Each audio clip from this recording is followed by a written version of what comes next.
Chapter 9. Deflecting the Executive Explosion. Recognize the upside and downside of corporate executives joining MLM. While conducting a recent MLM college class in South Korea, we were asked a loaded question. In a most sincere manner, a gentleman inquired, "What have all those corporate managers in America who are being laid off by the thousands been doing for all those years when they were on the job? If the American corporate strategy for increasing profits is to simply get rid of executives and managers, how could those people have been productive in the first place?" Before either of us could give an answer, another South Korean gentleman offered this explanation. "American corporations," he said, "are just like a handful of our Asian businesses. Executives go to meetings all day to plan future meetings and write memos promising to send another one soon." Of course, everyone laughed enthusiastically. On the surface, it would seem that a large gathering of MLM professionals would just naturally be biased against corporations. Yet there was profound truth set forth in that response. In this group were several former corporate executives who had turned to network marketing, and they knew firsthand that men and women in traditional corporate management positions are not being productive. Memos and meetings do not profits make.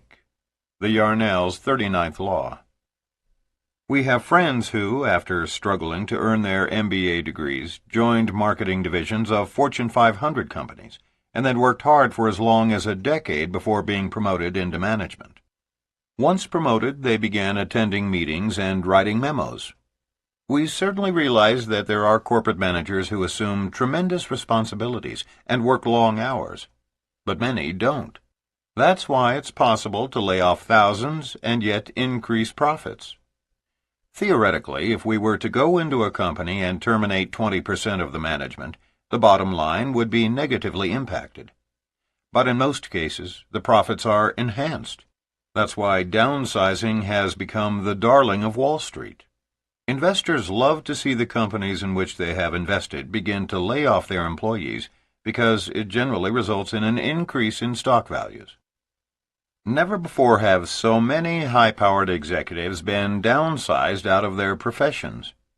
In the last decade, many of them have been attracted to the financial independence and flexible lifestyle offered by the MLM industry.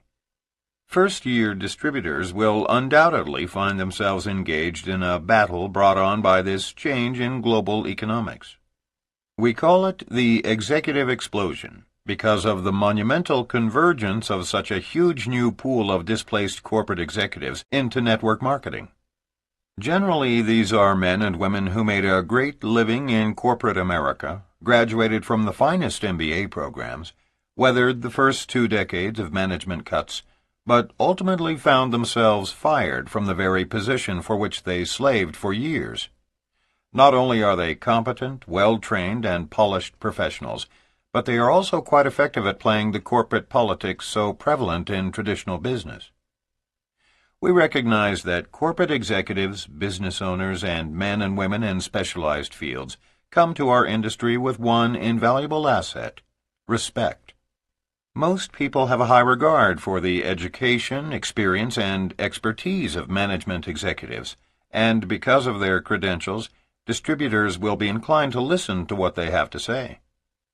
But as the executive explosion continues to gain momentum, traditional businessmen and women will also create problems as they attempt to carry many of their former practices into the network distribution industry, practices that simply won't work in our business. In this chapter, we will point out the advantages to our industry as former executives continue to join, but also recommend solutions to the challenges they bring to the industry, which inevitably will have an impact on every distributor's effectiveness. And these challenges will extend not only to the entire downline, but often to the upline as well. Advantages gained by corporate executives joining MLM.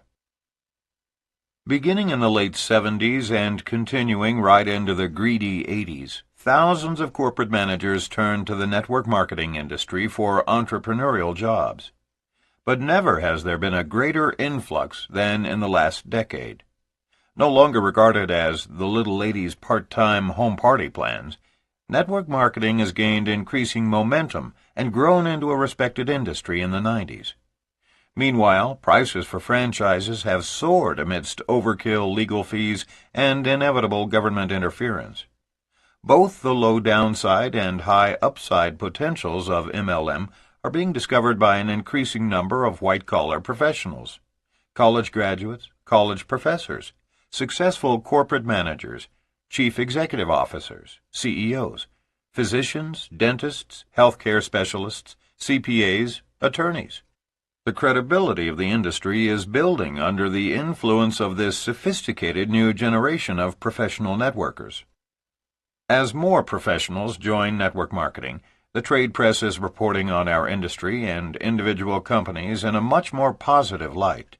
Network marketing is being discussed in such leading publications as the Wall Street Journal, Forbes, Success, Working at Home, Chicago Tribune, and by the Associated Press, as well as in a wide range of regional newspapers and special interest publications. This credibility is also extending into the university sector. Over the past decade, there has been an ongoing debate as to whether or not Harvard University teaches network marketing. We think it's an issue of semantic gymnastics.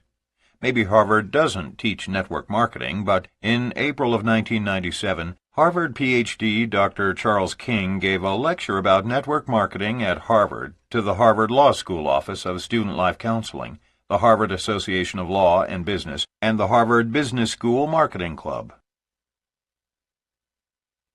Challenges posed by corporate executives joining MLM.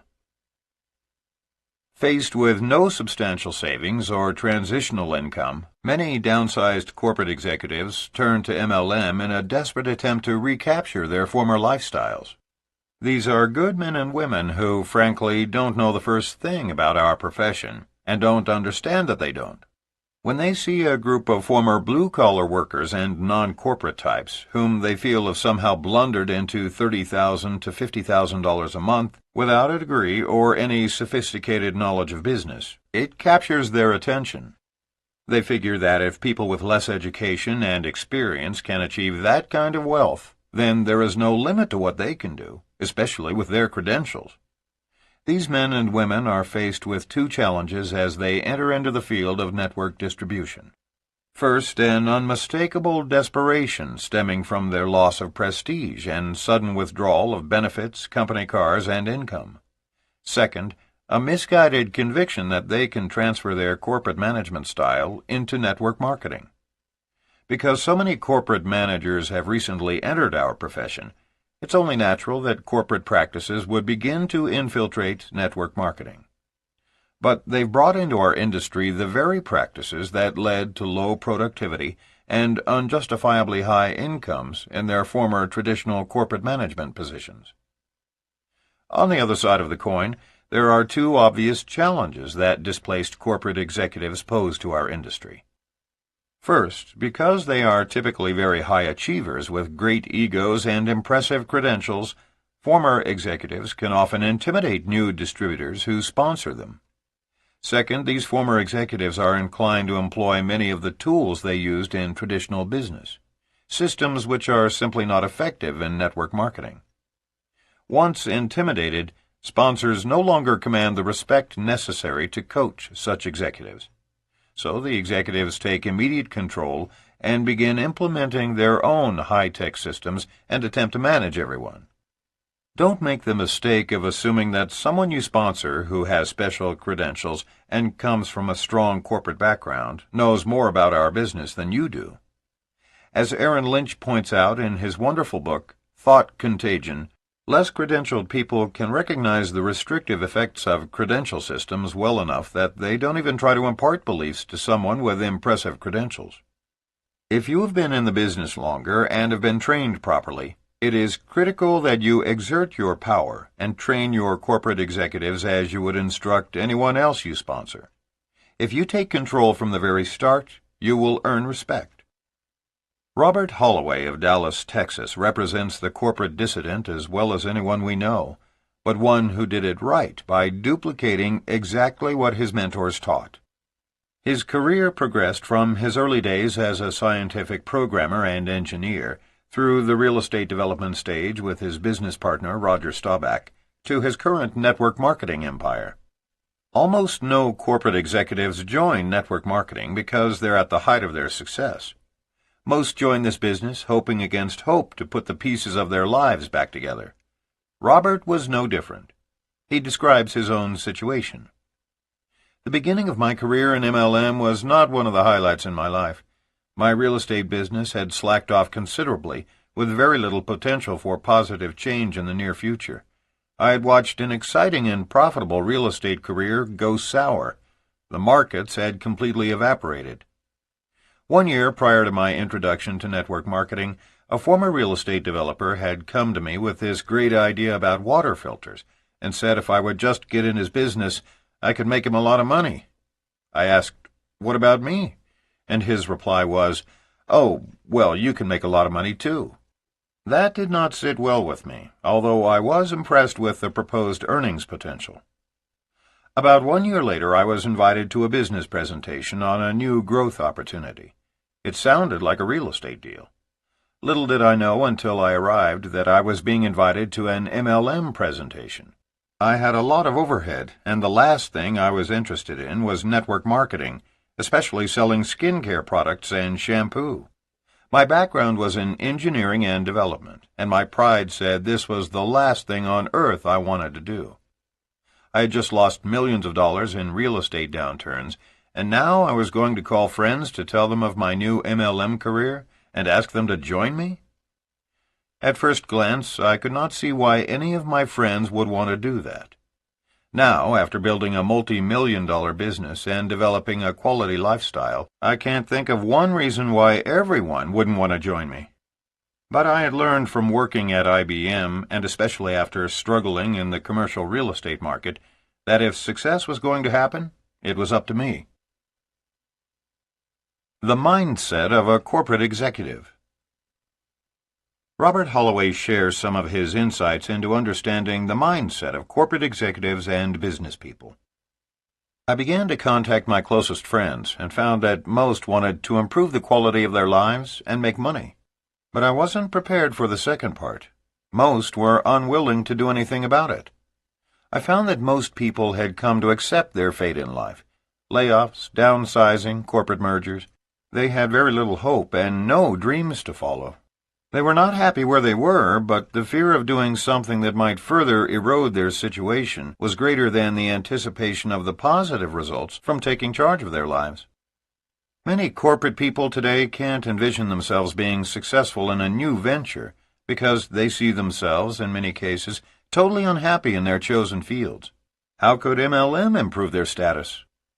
Well, the answer, of course, is that their personal future is yet to be written. Why not direct the future in a way that brings continued expansive growth, as opposed to stagnation and confused regrouping? The challenge is to understand that our job is not to find people and change them. Our task is to find the ones who have already come to the conclusion that they need to change, and then get them the information they need to satisfy their research. Those who develop positive outlooks and apply our concepts with commitment and consistency are able to build dynamic, successful businesses. This is one of the most rewarding opportunities available today. In the next few years, thousands of lives will be dynamically changed for the better through network marketing. This business is all about timing, catching people at the right time in their lives when they are open to new areas of opportunity. If you can give corporate executives good information relative to their specific concerns, then you have reasonably good odds that they will move to the next level of investigation. Once they use the products, see the potential of expanding multi-billion-dollar markets, and sense the rewards of the marketing plan, they will be ready to be involved in the training system and the business-building process. I have discovered two essential facts about dealing with the corporate person or business professional. One, they want information that documents that the business is legitimate. Two, they respond better if you are yourself committed and building a business, because they understand that you can show them how to duplicate your success. If you are a new distributor, you may need to use your upline to close corporate people. Mark Yarnell had to go a full 6 levels upline until he found someone with experience, Richard Call. None of the distributors between Richard and Mark were seasoned leaders. The process is still the same. Prospects need proof and direction. The faster you provide these resources, the faster they can do their research, make a decision, and move to the next stage. Either they are ready to get started, the time is not right, or this business is not for them. The first two are positive decisions, but many inexperienced networkers will not recognize the second stage as positive. And if you will use the follow-up card filing system, which we recommended in an earlier chapter, with those for whom the time isn't right, you will eventually sponsor some of those people too. If the business is not for them, ask for referrals. As Robert explains, most people completely misunderstand when a corporate person says no. It's not that they don't want to make more money and have free time. It's just not the right time for them to pursue it. 6 months can change everything. Most people don't understand this and see it as a personal rejection. A person new to MLM often doesn't realize that being turned down just means that the timing simply wasn't right. Don't take it any more personally than that. I'm convinced more than ever before that the timing today could not be better to launch a career track in network marketing, one that can change a person's life for the better. Robert's forthcoming book, entitled From IBM to MLM, explains in detail the steps necessary to take control of your life, develop a vision, become energized, and put your plan into action. He and his wife Karen live in Dallas, Texas, and work the business together. With all of their success, they now have the time to pursue their real passion, sailing and exploring faraway islands, stopping in each little port along the way. Last summer, we had the joy of being introduced to the sport with them while yachting our way around the Sir Francis Drake Channel in the Caribbean. Greece is next. Corporate executives can become among the greatest distributors in your organization, or they can blow everything and ruin your entire downline.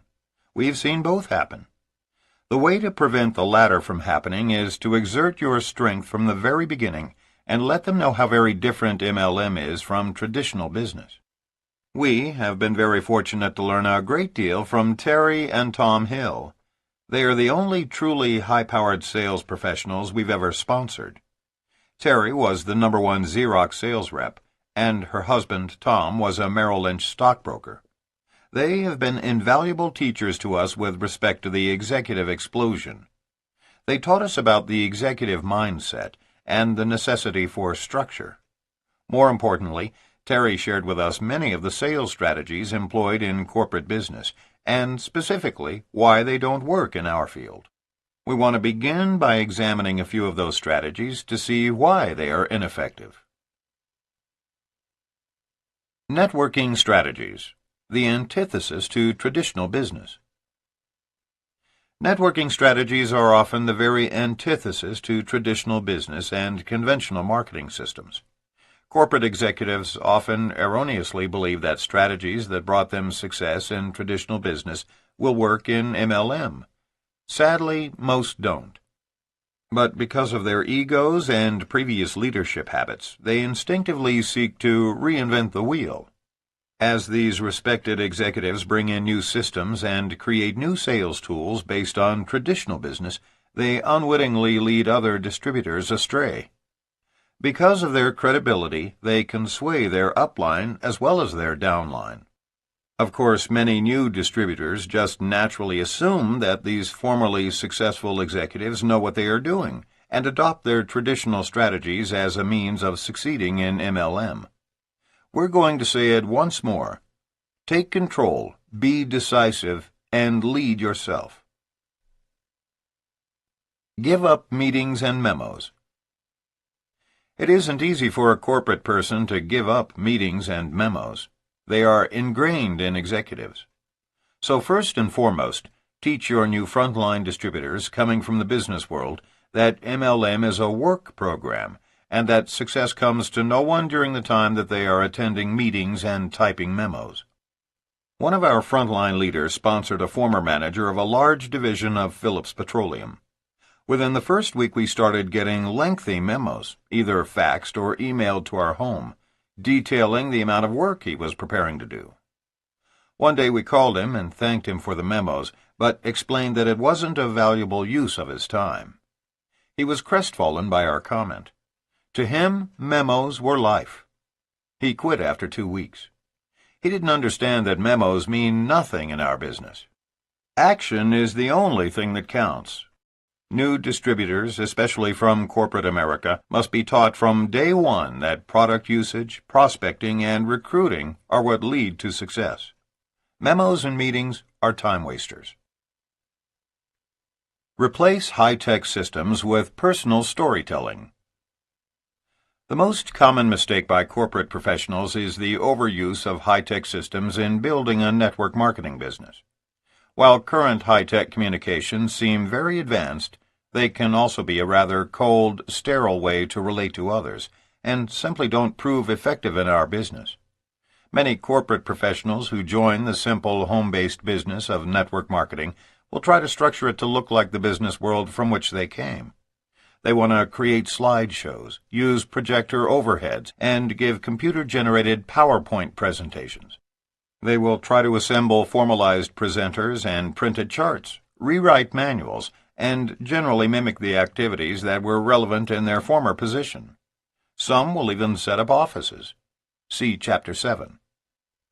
For a former corporate executive, the most difficult aspect of our business to grasp is that MLM is designed to be something that all folks can do. If you try to turn it into an exclusive country club or corporation, you defeat the very essence of network marketing, which is about having significant numbers of people in your organization, prospecting, recruiting, along with using and sharing the products and services. Make certain that every step you take can be duplicated by the very least skilled in your organization. If done properly, ours is a business that sends prospects home thinking to themselves, "I can do that. I have a living room and a VCR and friends who need more money and time with their families. I really believe I can do this business." This is a business of storytelling and sharing personal ups and downs. Traditional business instructs you to emphasize your strengths and past successes.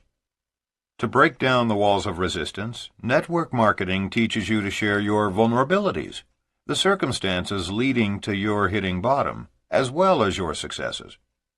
It is generally the down times that open the door to network marketing for many people.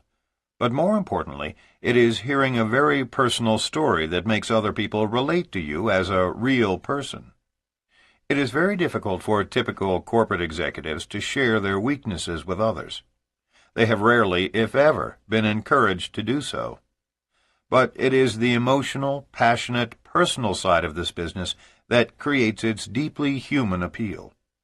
Systems such as slideshows, email recruiting, high-tech computer websites, hotel meetings, mass mailings, and a host of other traditional impersonal marketing strategies do not work nearly as effectively in the simplified, easily duplicated field of good old-fashioned work-at-home network marketing. Lead by example instead of by delegating. Once in network marketing, traditional business executives must leave behind their habit of delegating responsibilities and begin to lead by example. Executives are forced into the trenches in MLM. For many, letting go of their former image is unbearable. Most managers, administrators, and supervisors have spent their lives telling others what to do and overseeing their activities. That same behavior in network marketing can lead to the rapid death of your entire organization. Do you know why? Because ours is a business of duplication. Whatever you do, your people will duplicate. If each one is managing his group and no one is prospecting, recruiting, and presenting the business opportunity, then that organization will stagnate. The healthy organization begins with action at the top. The leader should be in the trenches, prospecting, setting appointments, frontline recruiting, and using and sharing products and services with a small customer base. The leader should not be supervising anyone, but rather showing them what to do by example. If you duplicate that throughout your organization, then you will certainly have a living, breathing, thriving business. Never qualify your prospects. Because of the executive explosion, new distributors will recruit people who were formerly quite successful marketing reps with major corporations. One of the very first rules of thumb followed by professional salespeople and brought with them into MLM is the importance of qualifying a prospect. For example, a typical marketing rep selling $3 million laser printers usually tries to make certain that a company both needs and can afford that specific printer. That is, qualifies the prospect before making an approach. But when executives and marketing reps use that principle in MLM, it doesn't work. Here's why. Those who succeed in building huge organizations in our industry are frequently people who have no business background, no former sales experience, no college education, and for all practical purposes appear to be those who would not succeed. Our best description of the type of person you are trying to recruit is one whose back is against the wall financially, who is driven by a cause, who is coachable and willing to follow your system without changing it, who comes across enthusiastically, and finally who enjoys working with people and seeing them become successful. But when executive types come on board, they unfortunately tend to qualify their prospects and exclude many who would ultimately make them a fortune, all because they don't appear qualified. The best advice we can give to corporate executives who have just entered our industry is this: wake up each morning and resign as general manager of the universe. Don't play God. Anyone can do this business. Whether they will put forth the effort is entirely up to them, not you. It is also important to keep in mind that a far-sighted networker will make room for all kinds of people in his or her organization. Wholesale buyers, retailing distributors, part-time organization builders, as well as people who pull out all the stops and take this opportunity to the moon. You don't want anyone to feel out of place in your network. As long as your people are taking steps to achieve the goals they have set for themselves, they should feel a sense of belonging in your group. A typical and successful organization will consist of a balance of all types of people with all kinds of objectives. It will be made up largely of wholesale buyers who are faithfully ordering and reordering products and/or services month after month. A good organization will also have a share of retailing distributors intent on selling products or services as their primary means of earning an income. Next, there will be part-time networkers who are working toward building an organization of distributors for the purpose of replacing their income. And finally, the smallest group will be those who are full-time maniacs going crazy with this business, setting records in MLM history. Always look for the serious business builders with whom you can partner, but make a place for everyone in your organization. Truly, the more diverse, the merrier. There is no value in qualifying your prospects. Organization building versus retailing products. With this influx of executives into the network distribution industry, there is a far greater understanding of the value of building an organization of people who do three things: use the products or services, share them with others, and find others who will do the same. It takes a lot of people, each doing a little bit, to make it all work. But for many today, as in the early days of the industry, there is confusion over whether to place your emphasis on product sales or on building an organization. The answer lies in deciding what you want out of your business.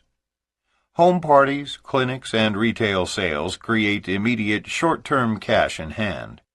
Building an organization of distributors who use and share the products and duplicate this process produces long-term residual income. With some exceptions, such as medical doctors, most professionals entering the networking scene today prefer the passive residual income from organization building over the immediate gratification of product movement. Even those who come into our industry unaware of anything but the ability to sell products, like scholar athletes Steve and Jeanette Back, will often inadvertently discover the longer-range value of building an organization. But they aren't alone. It was November of 1979 when Jan Rui first learned about multi-level marketing. I had a 4-year-old daughter, Sarah, and a 2-year-old son, Clayton, and was invited to a product demonstration. I wanted to join the day I attended, but the company rep told me that she wasn't going to be associated with the company anymore and that I would have to call her upline. I called that next person and left her message after message.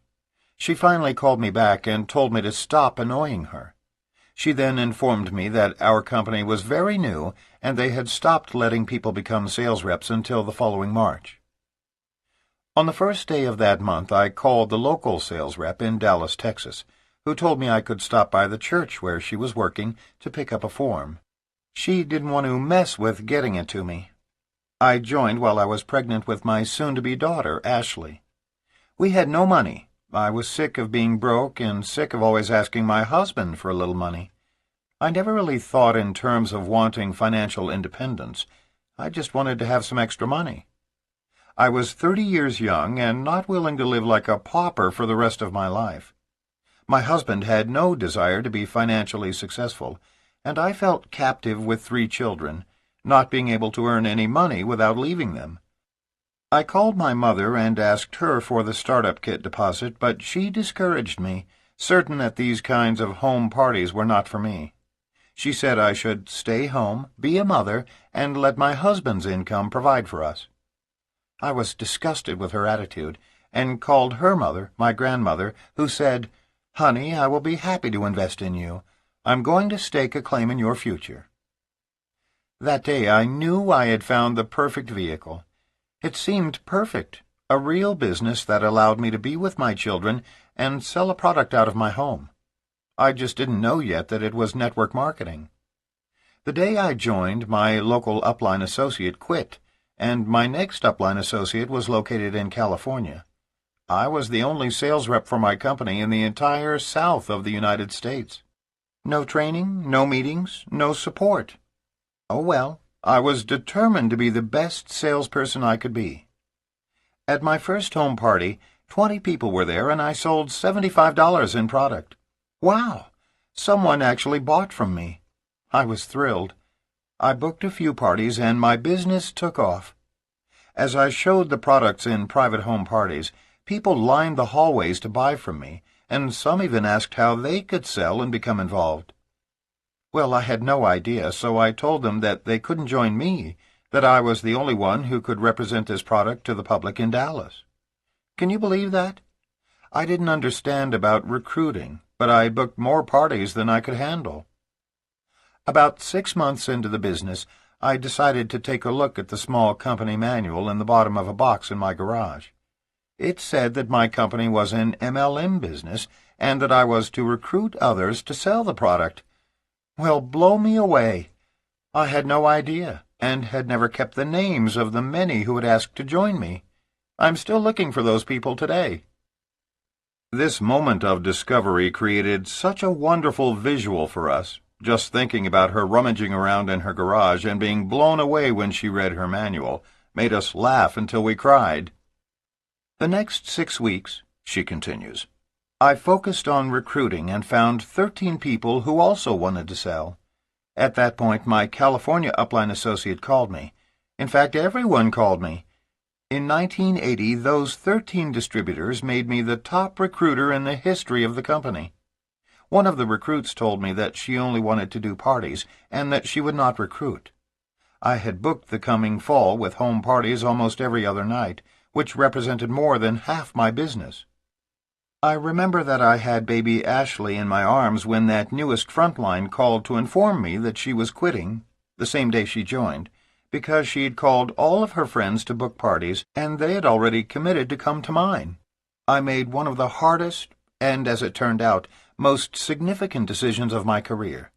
I told her she could have the home parties that I had booked. Through those parties, she became the top seller that year in our company. And though I was pretty bitter at first, it gave me more time to be with my 3 babies, all under 4 years old. In spite of herself, she ended up recruiting 6 people, whom I trained and supported. As my organization grew, I set up a tiny office in a corner of the playroom so that I could work and supervise my children at the same time. I got on the phone prospecting and following up for hours each day. Even with the care of the children, I made at least 20 calls a day. I was driven by the money. Everyone else in my entire company was mission-oriented, save-the-world type people. Not me. I wanted to make money. I figured out that if I made my mission helping enough others make money, then I too would eventually make money. And it worked.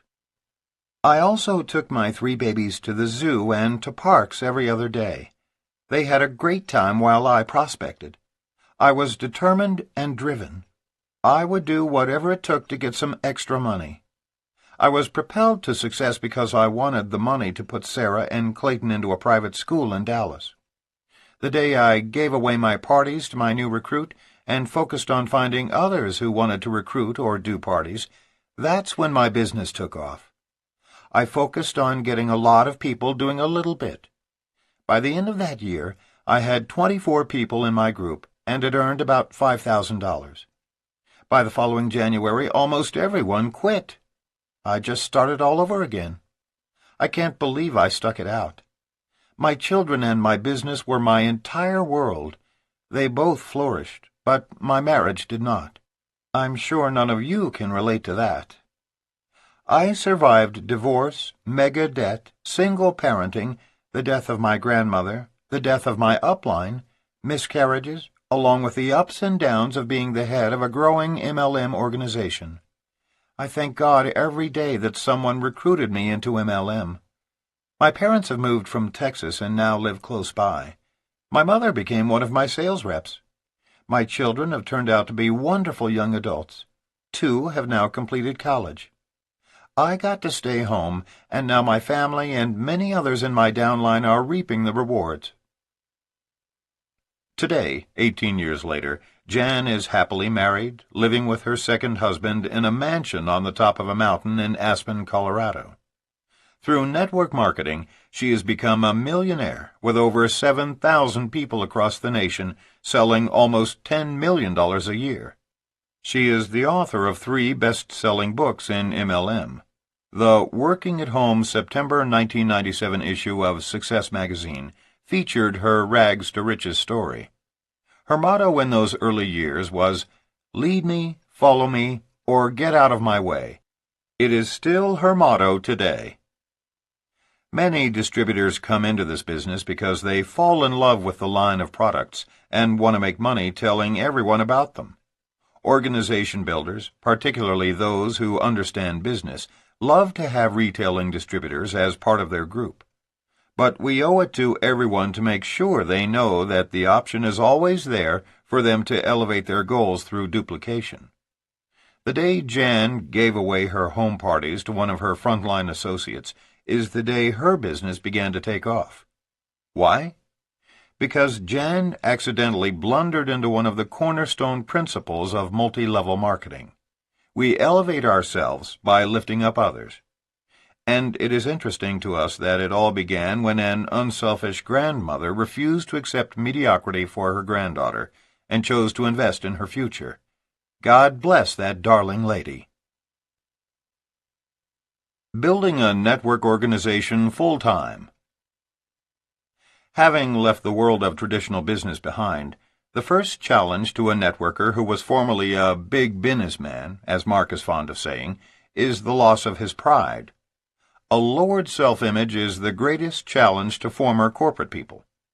Even though they were overworked and or underpaid and or laid off or about to be, still, in their former life they were somebody, with a title and a fancy office to prove it. Now they are at the bottom of the rung and have to prove themselves through productivity, and that can be scary. The first step in sponsoring and training corporate executives or business people is to be sensitive to the fact that they are probably at the most vulnerable place in their lives. They may still have the old bravado in their talk, but don't be fooled by it. They need you right now. Show them your strength and lead them through the steps to be successful, pointing out the blatant differences between the world of network marketing and their former world of traditional business. Encourage them with your every word.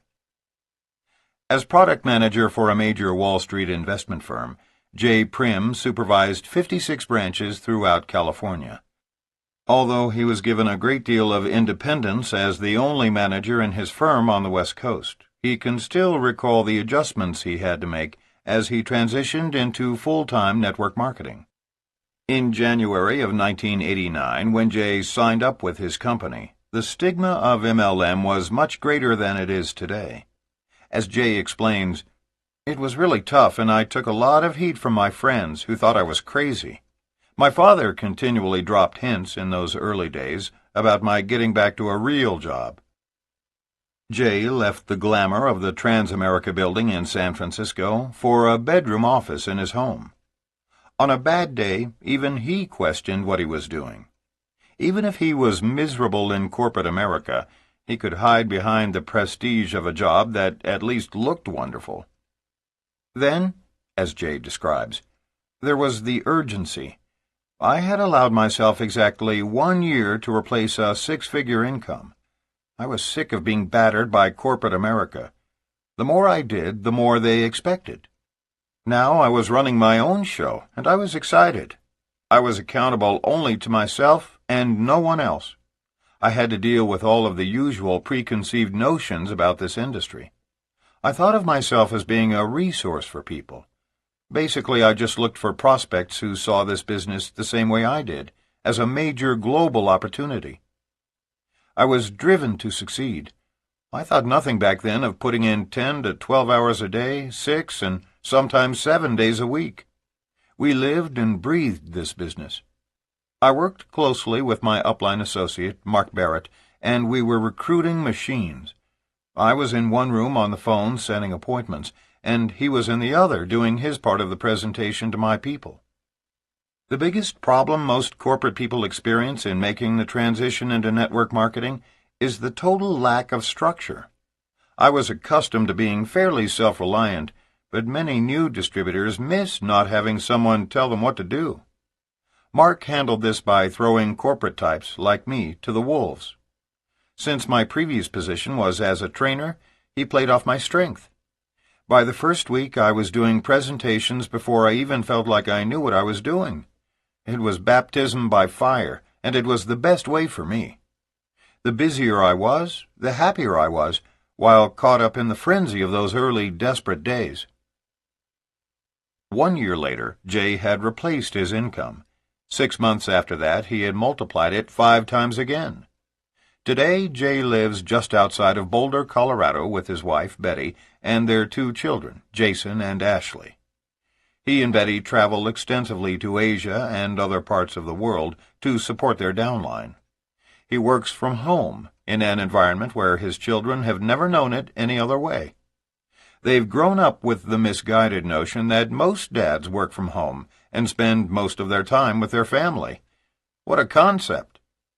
We're certain that when Jason or Ashley find out that other dads go to offices and write memos all day, they will have a similar response to Jan Rui.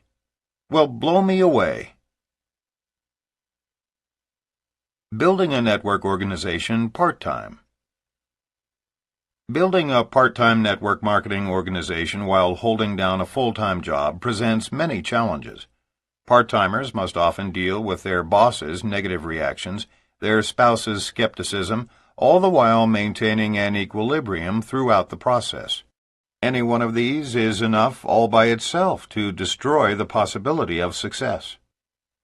Sandy Ellsberg describes her doubts about her husband's initial pursuits in MLM. One evening, my husband, Bill, told me to get all dolled up because we were going to a hotel. I decked myself out in my highest heels with ankle straps, adorned my hair with oleanders, and off we went. When we arrived, he waltzed me into a room full of 300 people, right up to a front seat on the aisle where a guy in plaid polyester pants and a dark brown polyester jacket with white top stitching told me I could make $28,000 a month working part-time. Instinctively, I folded my arms, crossed my legs, and closed my mind. After growing up in a city project and working long hours for 10 years as an elementary school teacher, I couldn't even imagine the seemingly obscene numbers this guy was throwing at me. I leaned over to Bill and said, "Look, Buster, the Brooklyn Bridge is sold. We just opened our own clinic, and now you want me to waste my energy on this?" But Bill said, "Honey, I want to do this. If you're not going to support me, At least don't resist." And he added, "Just be positive for 6 months." So for 6 months I barely saw my husband. My father used to call every few days and ask how we were doing, and Bill was never around. When the first check came, and it was a little over $100, my father declared, "Follow him, he's got a girlfriend." But I kept my promise, and the next month wasn't much better, just over $300. The month after that, the check was up to $500, but he was still spending all of that and more getting the business off the ground, and he was still gone every night and weekend. I accused him of ruining our marriage. He reminded me about the 6-month deal. The next check was $1,100, then $2,200. At the end of 6 months, it was up to $3,800, and he was still doing it part-time, putting in full days at the clinic. In all the years I taught school, I'd never taken home more than $1,000 a month. At this point, I started to get ideas. "Honey," I said, "I could write a little training program for you so you wouldn't have to keep repeating the same thing over and over, and people could make a fast start. And let's make a nice little handbook, just like I do for my first graders. That way everything will be simple and easily duplicated." And you know what? In 90 days, our check doubled. When we made $7,000 in 1 month, suddenly I could see how $28,000 a month could be possible. That's when I got it. That is what it took for me to become a believer. I had to experience the process firsthand. I had to hold my skepticism at bay long enough to allow success to happen. I will always be grateful that Bill held me to my promise to reserve judgment for those 6 months. And as promised, MLM showed me the money. In many cases, people with full-time occupations can start slowly by making smaller sacrifices. This is what Tony Newmeyer chose to do, and he has definitely reaped the benefits. Real estate provided a very good living. However, I had time poverty and was always at the beck and call of others. I was working 12 to 14 hours a day, 6 or 7 days a week, and my time was not my own. My job was running me. In order to make time for my network marketing business, I had to make some real choices. I decided to get up an hour earlier each day to get some of my real estate paperwork out of the way. I also chose to put some of the activities I loved, particularly baseball and golf, on hold for a while. Getting up an hour earlier 5 days a week was a simple decision. I knew I would gain over 20 hours a month, or a full work week every 2 months. I knew the leveraging and compounding of time would pay huge dividends in a relatively short period. The key was to use that time effectively. Within a few months, my organization had developed across 3 time zones. Since I was already awake at 5 o'clock a.m. my time, I was able to phone people on the East Coast where it was 8 o'clock a.m. This proved very effective in spurring growth. Choosing to put my social activities on the back burner for a couple of years proved the most difficult of my choices. Sports were my outlet to maintain my sanity. Fortunately, my wife was extremely supportive. We had a toddler of 21 months and a 2-month-old infant when I started with my network marketing company. Kate kept the house running and our personal family matters in order so that I could devote my time to getting ahead. She was and is amazing. I truly felt that by working hard for a few years, we would be set for life, and now that has proven to be absolutely true. Just 1 hour a day and a few sacrifices have changed our lives forever. By using this steady, methodical approach, Tony Newmeyer has achieved the honor of being the top Canadian distributor in a large network marketing company. Building a network organization as a single woman. There are hundreds of thousands of single women like Jan Rui in network marketing. Their struggles to build an organization while accepting their other responsibilities as wives, mothers, and female executives have been valiant. Today there are just as many flocking in from corporate America. As president of a company while still in her 20s, Carmen Anderson was responsible for the sale of a chain of restaurants and the accompanying real estate.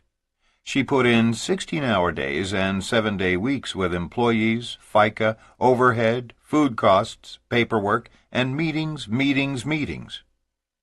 As Carmen describes her experience, after completing my projects with this company, I had the good fortune to have an entrepreneurial friend who knew me during my tenure as an executive. She told me there was a better way. Find the right vehicle, work hard for a few years, and create leverage so you will be paid whether you work or not.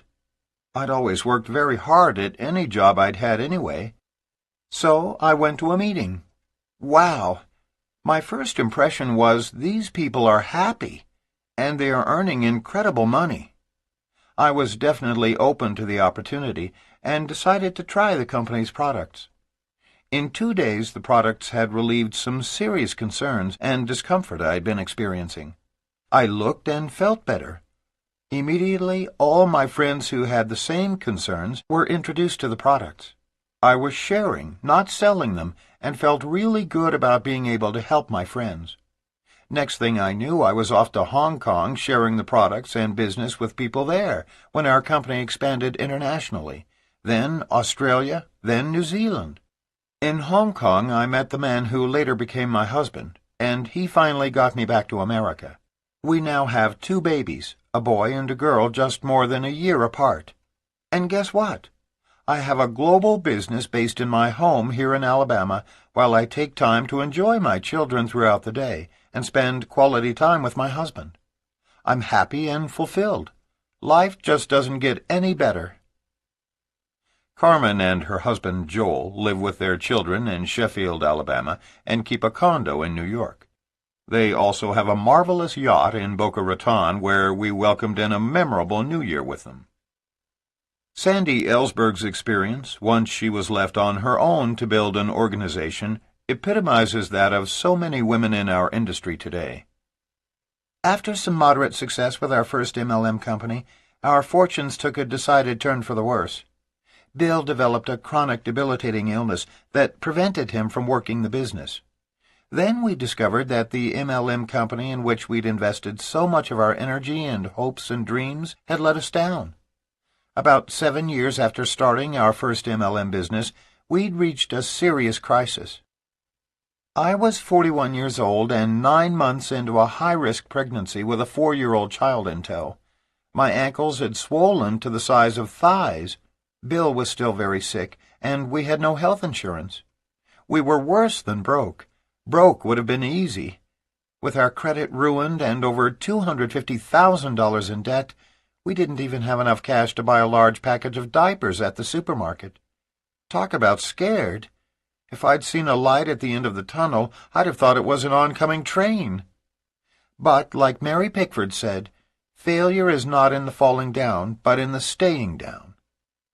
Just in time, a friend introduced me to another networking opportunity, and I set out in my beat-up Volkswagen van, without heat, air conditioning, or a radio, driving up and down the 405 interstate doing home parties. When it was cold, I put on a pair of woolen booties to keep my feet warm while I drove. When it was blistering hot, I kept my makeup in a little ice chest in back of the van to keep it from melting. I didn't have the money to run ads. I couldn't buy a fax machine. Heck, I couldn't even put more than $5 worth of gas in the car at once. But I knew from previous experience that this industry delivered. I was willing to go into the gold mine with my pick and shovel and dig as long and hard as I must in order to succeed. And guess what? After that first month, I'd earned a bonus check of $7,000, which arrived the day after the baby. What's more, I also pocketed about $4,000 in cash from retail sales. Having lived this story allows me to understand at a gut level what it feels like to be a discouraged welfare mother, or a laid-off middle-aged corporate manager, or a retiree eating oatmeal 3 times a day at the end of the monthly Social Security check. I know what desperation feels like. But I also know that with the eye of the tiger and the willingness to do whatever is necessary, we each have the ability to create our own success. It's not luck, it's not magic, it's what's inside us. We have known Sandy for several years now, and this is the message she delivers so sensitively to women audiences. There is not a single woman with reasonable skills and serious drive who cannot pull herself out of her plight and achieve greatness. Sandy and Bill Ellsberg live in Dove Canyon, California. Sandy has gone on to become a major advocate for the industry and a much sought-after speaker among network marketing companies nationwide.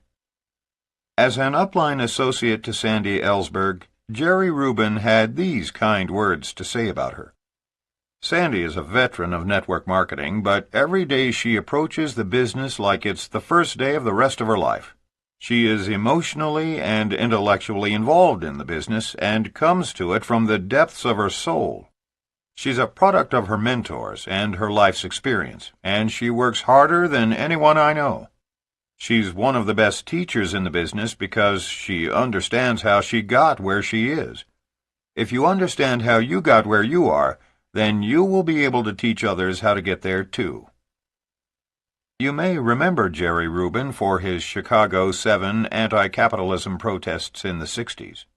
By the 90s, he had dramatically changed his thinking.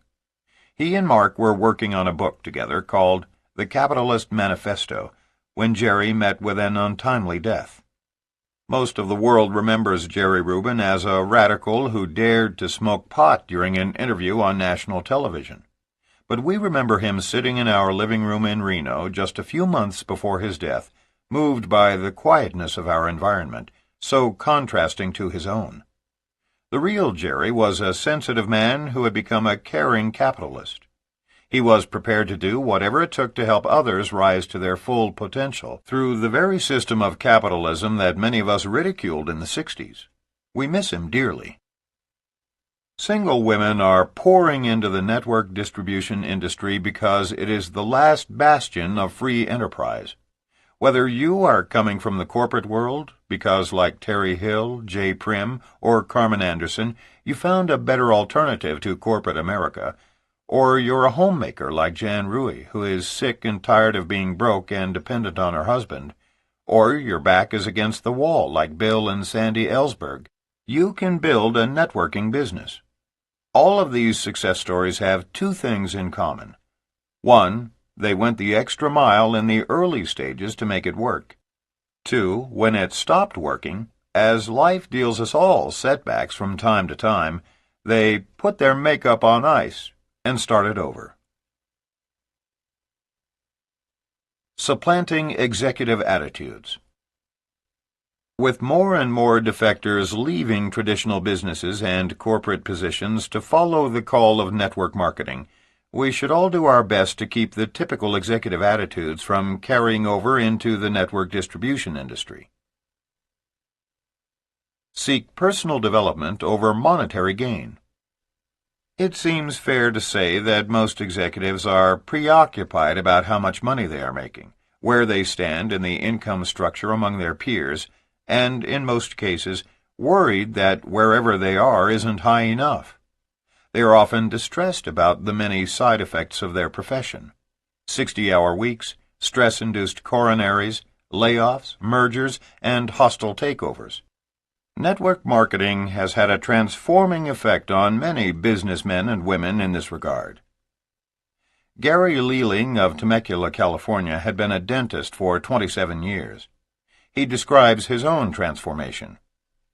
Dentistry was initially good to me, but about 1987 things started to change. HMOs, OSHA, liability problems. I was virtually practicing law to keep from getting sued. All started to make life difficult.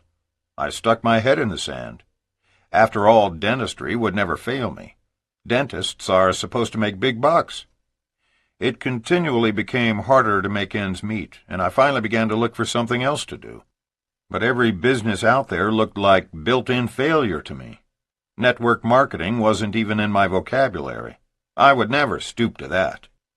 In August of 1995, while I was attending a dental seminar, one of the other dentists there mentioned a network marketing company to me. That definitely wasn't for me, but when I heard they had dental products, I thought maybe I could sell them. Ultimately, I came to love the products and agreed to go to one of the company's leadership seminars. By December of that year, I found myself not only selling the products, but also enrolling several of my colleagues in the company. With great difficulty, I managed to sign up 13 others, but by February, all of them had quit. I was batting zero.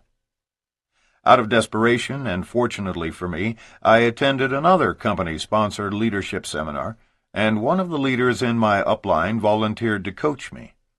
It was from that moment forward, at the ripe old age of 52, that I started to discover an entirely new life philosophy.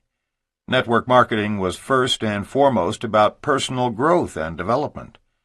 Through a number of seminars and the cultural influence of my fellow networkers, today I am a different person. My business is exploding. My relationship with my wife Dixie and my family is at an all-time high, and my outlook on life has changed from pessimistic to optimistic. Although I still practice dentistry part-time, I no longer feel like a dentist with all the worries and preoccupations that go with being one. I now feel like a network marketer with an opportunity that can benefit everyone.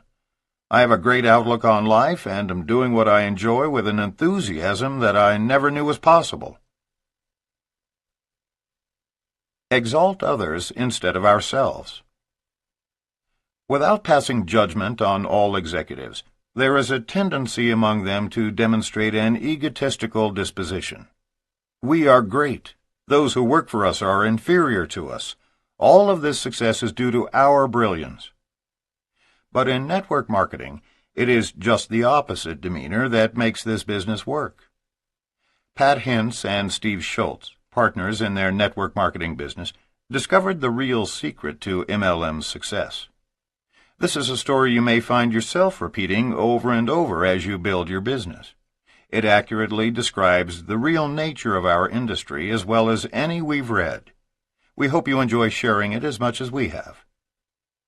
As Pat and Steve tell it, our story is definitely not one of overnight success. The truth is we have simply outlasted most of the others in this industry. For 3.5 years, we worked this business with so little results, it's almost embarrassing to discuss. We went through every possible negative human emotion. We asked ourselves repeatedly, why won't this work? What are we doing wrong? Why is everyone growing faster and bigger than we are? Will this ever really work for us? We went to every rally, every function possible. But even those seemed to be more depressing than exciting, because all we ever heard were the tremendous stories of success about other people. Just once we would have loved someone to stand up and say, I drove 3 hours last night and got stood up. Now that would have made us feel great. If there's one thing we have learned about this business, it's how easy it is to put yourself down. Just compare your success to the success of others. There will always be others who are experiencing more success than you are at any given time. But we kept going because we thought we might find the secret to the business. We lasted long enough to do just that. We traveled 8.5 hours to a rally, intent on finding the secret. We knew that the top money earner in the company was going to be there. We got there early so we could find out from him the key to making this business work. We found him and started asking him a barrage of burning questions. How do you do this? How did you make it work? What is the secret? His answer was a bit surprising. He said, I really didn't do it. I've got good downline people. They have actually done it. Why don't you ask them? So we did. But they said, we really didn't do it. We have good downline people. They've actually done it. Why don't you ask them? So we did. But they said, we really didn't do it. We have good downline people. So we came away from that meeting understanding that no one actually does this business. It's just something you give away to other people. So we went home and tried to find some other people we could give it to. And it worked. The law of large numbers will rescue the persistent. We kept trying long enough to eventually find others to whom we could give it. People who knew what they were doing. They were actually making their organizations grow. We got excited and started exalting them, telling everyone about their success.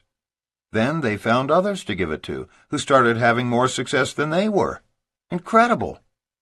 We started pointing to their success, and others got inspired by what they were seeing. Over the last 3.5 years, all we've managed to do is stumble across a few others to whom we've given this opportunity, and they were able to do the same. Today, we have thousands of people across the country trying to give this business away as a gift to others. Oh, we get the chance to stand up in front of many people and take credit for it, but really, we didn't do it. Steve is a former teacher, and Pat is a former sales rep for a paper company. Today, after 7 years, they are among the very top income earners in their company. We are talking millions and millions of dollars a year. During the early years, before it all started working for them, though they never seriously considered quitting, they developed a philosophy about starting over that they explain in this way. Even today, we continue the practice of starting over again as if we had no one in our downline. It helps us stay focused on what really makes this business work: persistence. The one thing we've learned is that failure cannot handle persistence.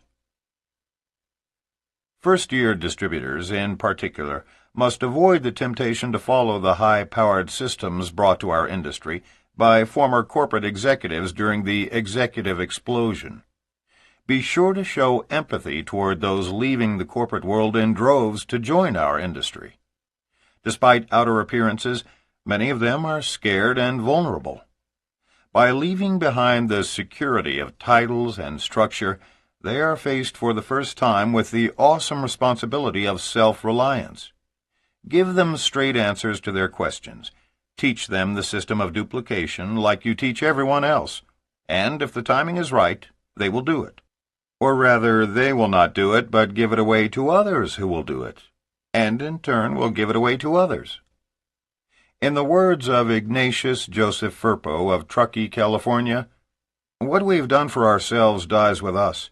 What we have done for others remains, and is immortal." Summary. The executive explosion refers to the huge influx of corporate executives joining our industry, bringing with them the same management styles that led to low productivity and unjustifiably high incomes in their former careers. These executives face two challenges as they enter the field of network distribution. One, an unmistakable desperation stemming from their loss of prestige and sudden withdrawal of benefits, company cars, and income.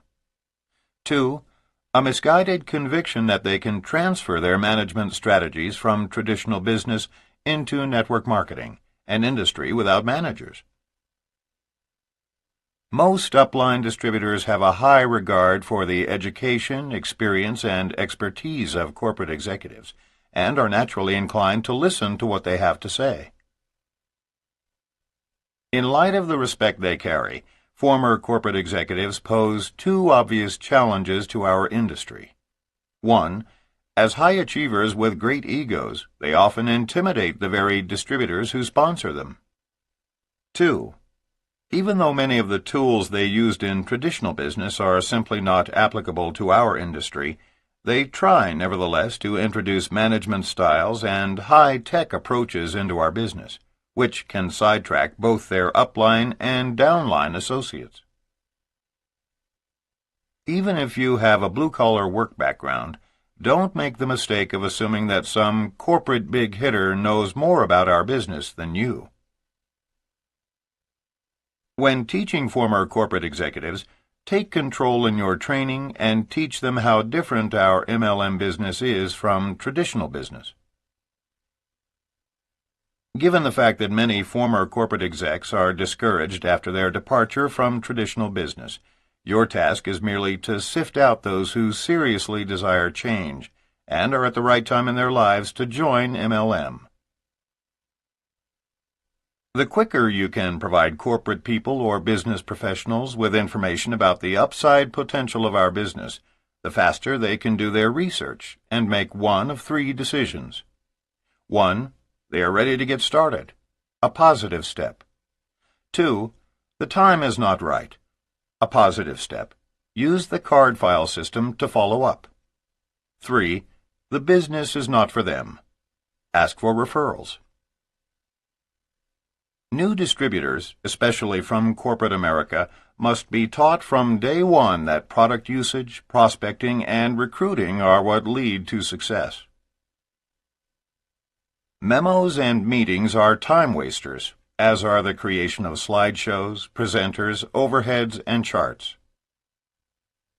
While traditional business encourages people to emphasize their strengths and past successes, network marketing teaches people to also share their vulnerabilities, the circumstances that lead them to MLM, in order to break down the walls of resistance. It is generally this down experience that opens the door to network marketing. Telling your personal story is what makes other people relate to you. They want to hear why you've chosen this industry as a solution to your former problems. Unlike passing the buck in traditional business, executives who want to build a large organization in network marketing must leave behind their habits of delegating responsibilities and begin leading by example. Do not qualify your prospects, but rather make room for the widest possible cross-section of people. Home parties, clinics, and retail sales create immediate short-term income. However, building an organization of people who use and share the products, and then teaching others how to duplicate this process, produces long-term residual income. A lowered self-image is the greatest emotional challenge for those who leave the corporate world and enter full-time into network marketing. Many part-time networkers worry about their boss's negative reaction and their spouse's skepticism, while maintaining a positive outlook throughout the early stages of the process. There are hundreds of thousands of single women in network marketing, struggling to build organizations while meeting all their other demands as wives, mothers, and female executives. But there is not one with average skills and strong drive who cannot achieve greatness. Network marketing can have a profound effect on many business people after they discover that, first and foremost, our profession is about personal growth and development. Unlike the corporate work environment, there are no threats to an executive's position in network marketing if he exalts his downline. A profound truth about our industry is this: possessive clinging will never lead to success. Only by giving the business to others will you ultimately receive huge rewards in the remarkable world of network marketing.